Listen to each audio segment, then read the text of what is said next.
नमस्कार विद्यार्थी मित्रांनो। तर आज दिनांक 31 ऑगस्ट रोजी MBBS आणि BDS चा फर्स्ट राऊंडचा रिझल्ट लागलेला आहे।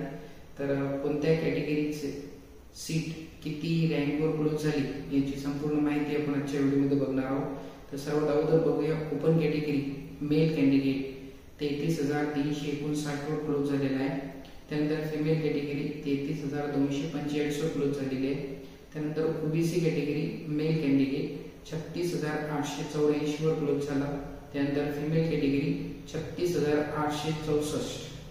त्यानंतर एससी कॅटेगरी मेल 1,28,320 आणि फिमेल 1,28,573।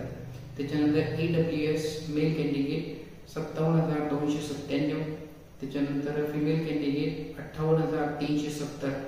त्यानंतर नव्यानेच 10% आरक्षण असलेला ECBC मेल कॅन्डिडेट 40,576 आणि फिमेल 40,542। त्याच्यानंतर ST कॅटेगरी मेल 3,17,107 रँकवर क्लोज झालेला आहे। त्यानंतर फिमेल कॅटेगरी 3,13,667 वर क्लोज झालेला आहे।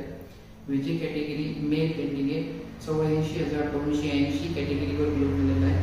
त्यानंतर फिमेल 74,946 ऑल इंडिया आहे।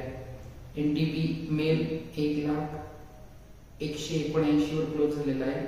त्यानंतर फिमेल 1,04,741 वर क्लोज झालेला आहे आणि NTC male candidate 49,865, NTC female 49,783, NTD male 38,224 आणि फिमेल 38,542।